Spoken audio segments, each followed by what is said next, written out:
স্বাগতম জনাইছো আজিৰ ভিডিঅ'লৈ। যোৱাখনত আমি অনুশীলনী 1.1 গোটেইকেইটা প্ৰব্লেম সলভ কৰিছিলোঁ।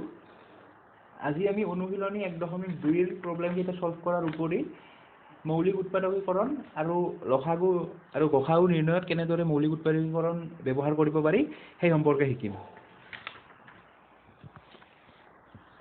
উদাহৰণ 5 তোমালোকে পৃষ্ঠা 11ত চোৱা কিতাপত। প্ৰশ্নটো হৈছে 4 to the power n সংখ্যাবোৰ লোৱা হ'ল। 4 to the power n সংখ্যাবোৰ লোৱা হ'ল য'ত n এটা স্বাভাৱিক সংখ্যা। nৰ এনে কোনো মান আছে নেকি যাতে 4 to the power n ৰ মান শূন্য অংকটোৰে শেষ হয় এইটো পৰীক্ষা কৰিব দিছে। এতিয়া ইয়াত কি কোৱা হৈছে যে 4 to the power n হৈছে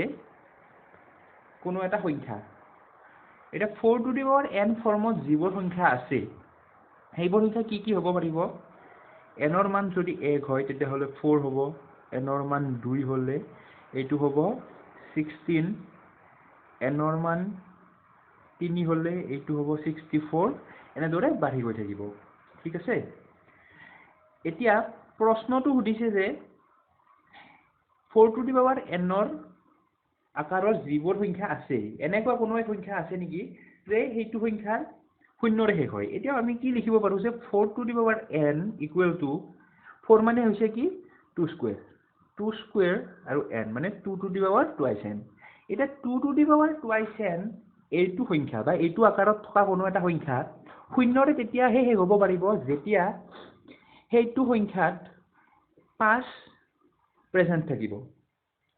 অৰ্থাৎ 5 প্ৰেজেন্ট থাকিলে অৰ্থাৎ 5 এটা থাকিলেহে শূন্যৰে শেষ হ'ব পাৰিব, কাৰণ 2 পূৰণ 5 10 হয়। তেতিয়াহে শূন্য থাকিব। এতিয়া 2 to the power 2 5 to the power 2 থাকিলেও শূন্যই আহিব একক স্থানত। এতিয়া আমি দেখা পালো যে 4 to the power n আকাৰৰ সংখ্যাত 5 যিহেতু প্ৰেজেন্ট নাই, যিহেতু ইয়াত 5 নাই, গতিকে এনেকুৱা কোনো ধৰণৰ সংখ্যা নাথাকিব যিটো সংখ্যা শূন্যৰে শেষ হয়। পৰৱৰ্তী উদাহৰণ 6। ইয়াত কি দিছে চাও। মৌলিক উৎপাদকীকৰণ পদ্ধতিৰে 6 আৰু 20ৰ লসাগু আৰু গসাগু নিৰ্ণয় কৰা। আচ্ছা, এটা মই কথা শিকাই দিছো যে যদি কোনোবাই মৌলিক উৎপাদকীকৰণ নাজানে তেতিয়াহ'লে একেবাৰে সাধাৰণ সংখ্যাটো ল'লে হ'ল, লৈ উঠি চুটি হৰণ কৰিলে হ'ল। আৰু চুটি হৰণ কৰোঁতে মনত ৰাখিবা যে প্ৰত্যেকটো যিটো অংকৰে হৰণ কৰিবা সেই অংককেইটা সদায় মৌলিক সংখ্যা হয়। এতিয়া 6ক আমি আটাইতকৈ সৰু কি মৌলিক সংখ্যাৰে হৰণ কৰিব পাৰোঁ? 2। 2ৰে হৰণ কৰিলে কি হ'ব? 3 থাকিব। তাৰপিছত 20। 20ক আমি আটাইতকৈ সৰু কি মৌলিক সংখ্যাৰে হৰণ কৰিব পাৰোঁ? 2। 2ৰে যাব 10। 10ক আকৌ কি সংখ্যাৰে হৰণ কৰিব পাৰোঁ? 2 হ'লে থাকিব 5। এতিয়া ইয়াৰ পৰা আমি লিখিব পাৰোঁ যে 6 মানে হৈছে 2 into 3 আৰু 20 মানে হৈছে 2 into 2 into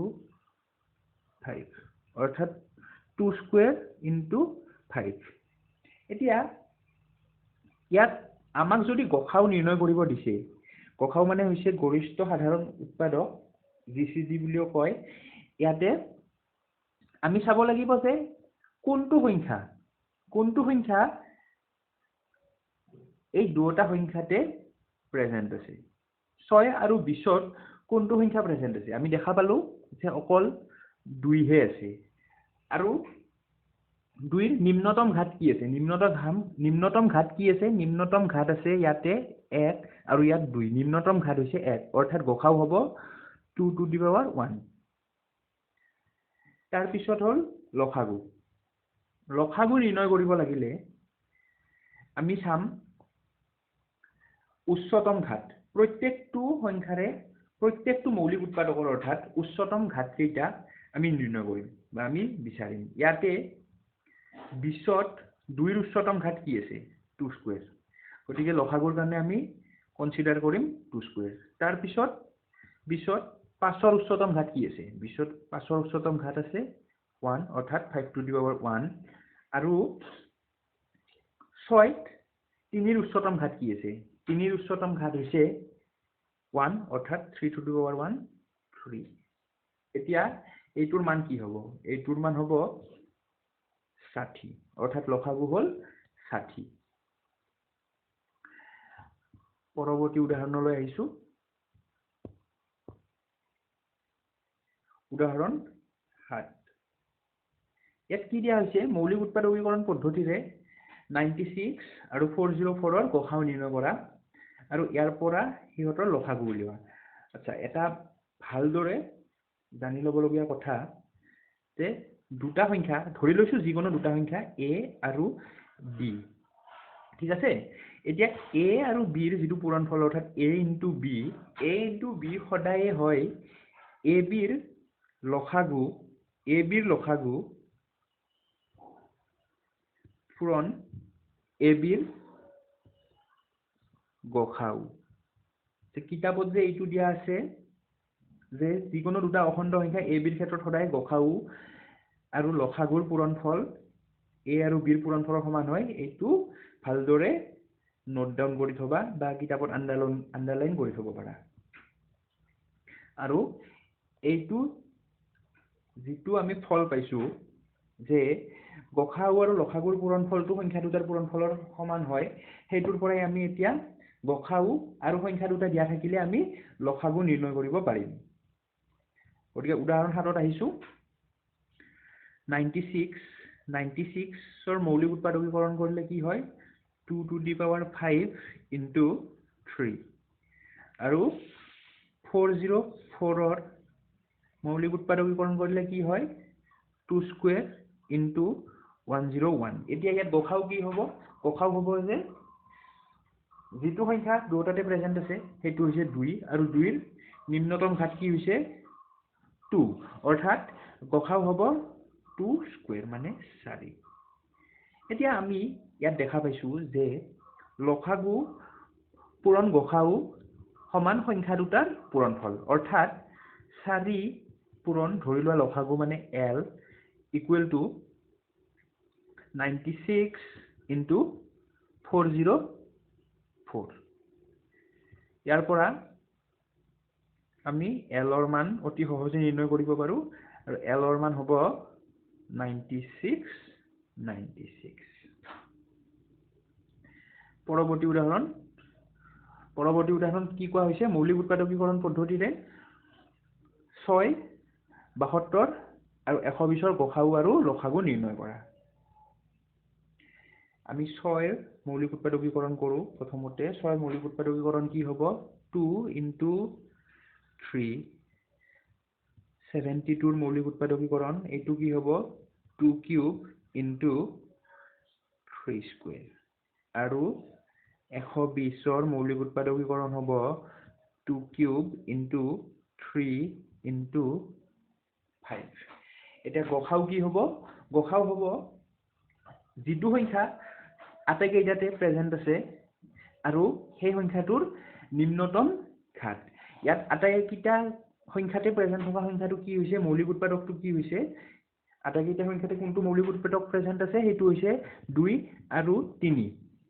আৰু 2 ৰ নিম্নতম ঘাত কি 1 আৰু 3 ৰ নিম্নতম ঘাত কি 1 ইয়াতো 1 থাকিব গতিকে লসাগু হ'ব 2 into 3 বা 2 to the power 1 into 3 to the power 1 অৰ্থাৎ 6 লসাগু নহয় সৰি গসাউ হ'ব এইটো আৰু লসাগু হ'ব আটাইকেইটা সংখ্যাৰে আটাইকেইটা মৌলিক উৎপাদকৰে উচ্চতম ঘাত 2 ৰ উচ্চতম ঘাত কিমান 2 কিউব 3 ৰ উচ্চতম ঘাত কিমান 3 স্কয়াৰ আৰু 5 ৰ উচ্চতম ঘাত কিমান 15 to the power 1 আৰু এই পূৰণফলটো হ'ব 360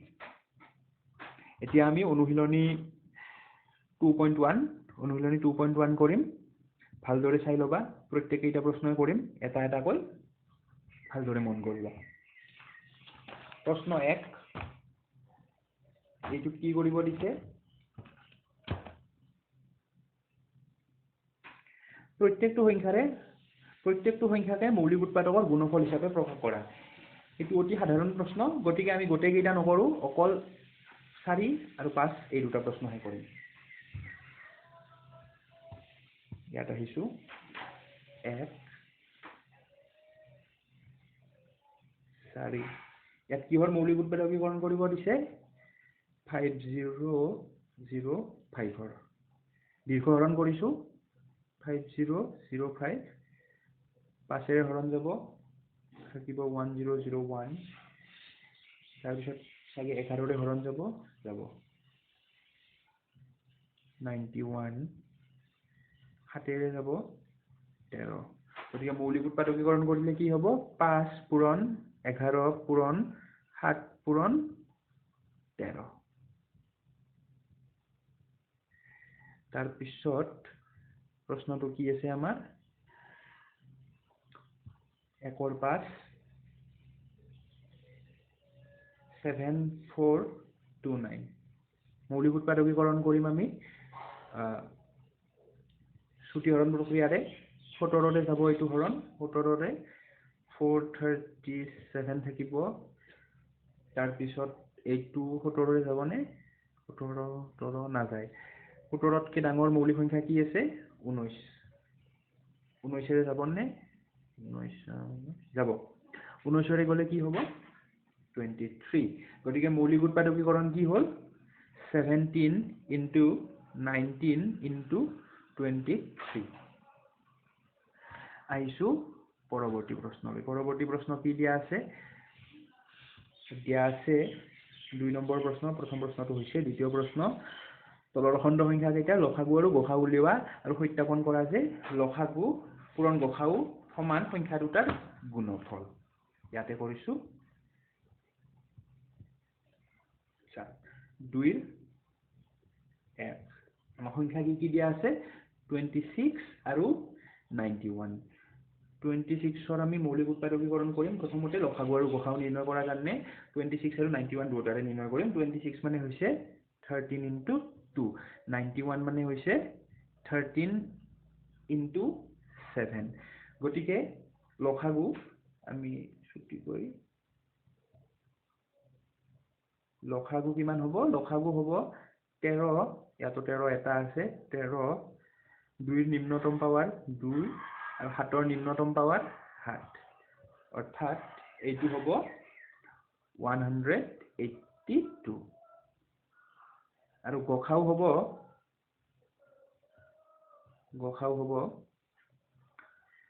কোনটো সংখ্যা দুটাতে কমন আছে 13 নিম্নতম পাৱাৰ কি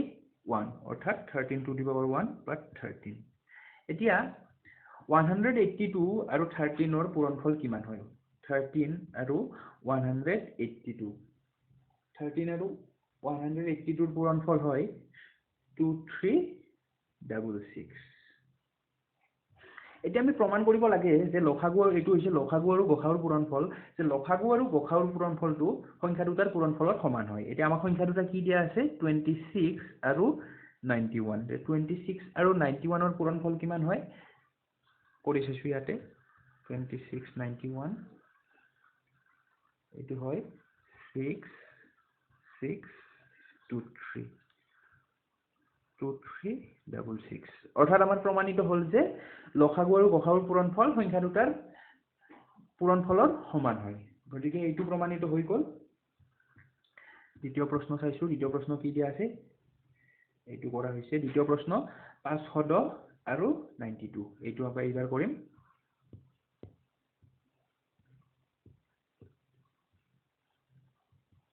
সংখ্যা দিয়া আছে 510 আৰু 92 510 ৰ মৌলিক উৎপাদকীকৰণ কৰিছো হ'ব 2 into 3 into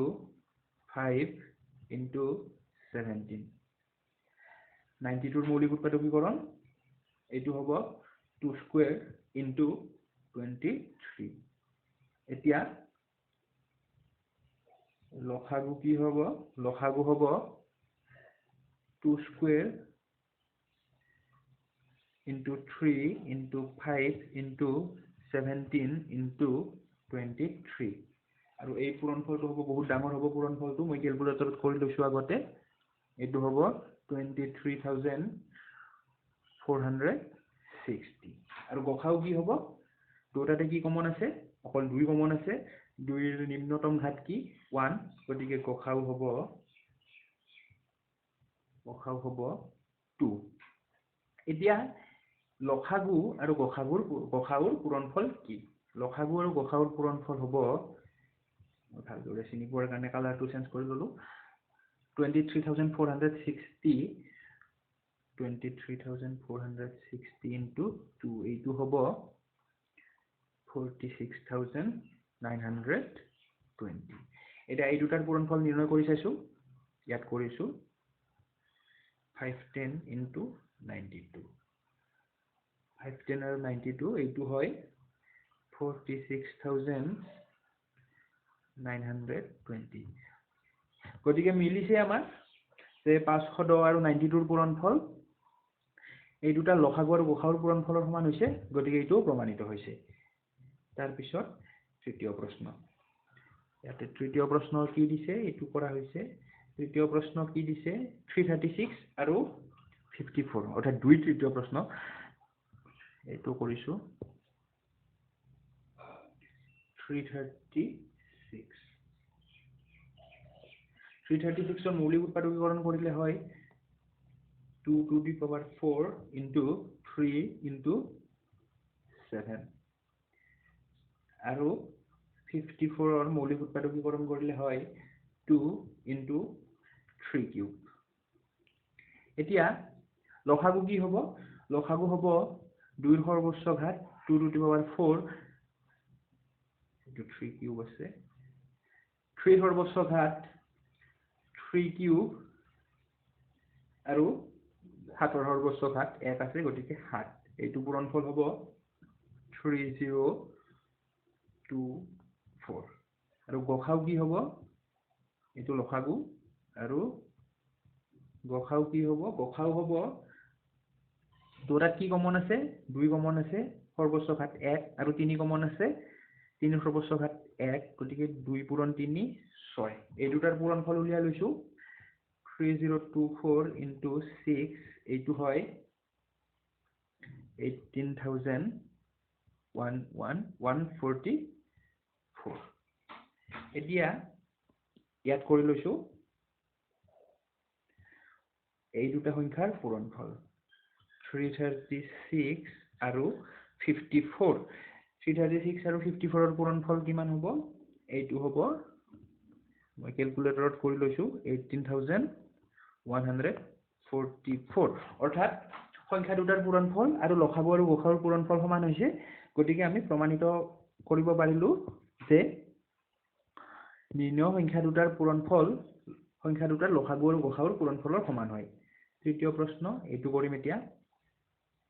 মৌলিক উৎপাদকীকৰণ পদ্ধতিৰে তলৰ অখণ্ড সংখ্যা কেইটা লসাগু আৰু গসাগু নিৰ্ণয় কৰা ইয়াতে কৰিছো এইকেইটা বেছি ডাঙৰ প্ৰশ্ন নহয় 3 ৰ 1 এইটো কৰিম 12 মানে হৈছে 2 square into 3 15 মানে হৈছে 5 into 3 আৰু 21 মানে হৈছে 7 into 3 গতিকে লসাগু কি হ'ব লসাগু সৰুকে মই L বুলি লিখিছো L মানে লসাগু হ'ব 2 square into 3 into 5 into 7 অৰ্থাৎ এইটোৰ মান হ'ব 420 আৰু গসাগু ছুটিকৈ মই গ বুলি লিখিছো গসাগু হ'ব গোটেইকেইটাতে কি কমন আছে 3 কমন আছে অকল আৰু 3 ৰ নিম্নতম ঘাত কি আছে 1 অৰ্থাৎ 3 to the power 1 বা 1 গতিকে এইটোৰ লসাগু হ'ল 420 আৰু গসাগু হ'ল 3 তাৰ পিছত দ্বিতীয় প্ৰশ্নটো কি দিছে 17 23 আৰু 29 এইটো কৰিম এতিয়া আমি এটা বস্তু দেখা পাও যে 17 23 আৰু 29 এই তিনিটাই হৈছে মৌলিক সংখ্যা গতিকে মৌলিক সংখ্যাৰ গসাগু কি হ'ব তিনিটা মৌলিক সংখ্যাৰ গসাগু হ'ব ডেফিনেটলি গসাগু হ'ব 1 কাৰণ আৰু 1 ৰ বাহিৰে আৰু কোনো সংখ্যাৰে এই তিনিটাক হৰণ নাযায় গতিকে 1 হ'ব গসাগু আৰু লসাগুটো হ'ব গোটেইকেইটাৰ পূৰণফল অৰ্থাৎ 17 into 23 into 29 গতিকে এইটো কি হ'ব 17 into 23 into 29 এইটো মান হ'ব 11,339 তাৰ পিছত আহিছো তৃতীয় প্ৰশ্নত আমাক কি সংখ্যা দিছে 8 9 আৰু 25 মৌলিক উৎপাদকীকৰণ 8 = 2 কিউব 9 = 3 স্কয়াৰ 25 = 5 স্কয়াৰ কখাও হ'ব কোনো কমন আছে নে ইয়াতে এই তিনিটাৰ মাজত নাই গতিকে কখাও হ'ব কিমান 1 গ বুলি লিখিছো কখাও হ'ব 1 লসাগু হ'ব 2 কিউব 2 বৰ্গ ঘাত 3 স্কয়াৰ আৰু 5 স্কয়াৰ ইয়াৰ মানটো হৈছে 1800 3 নম্বৰ প্ৰশ্ন কৰা হৈছে তাৰ পিছত আমি কৰিম 4 নম্বৰ প্ৰশ্ন দিয়া আছে যে 306 আৰু 657 ৰ গসাউ হৈছে 9 এতিয়া লসাগু উলিয়াব দিছে এতিয়া আমি এটা কথা গম পাও যে সংখ্যা দুটাৰ পূৰণফল লসাগু আৰু গসাউৰ পূৰণফলৰ সমান হয় গতিকে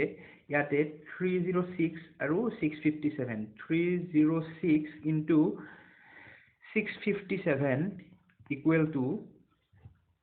গসাউ কিমান দিছে গসাউ 9 আৰু লসাগু l বুলি লিখিছো লসাগুৰ পূৰণফলৰ সমান হ'ব গতিকে l ৰ মান কিমান হ'ব l =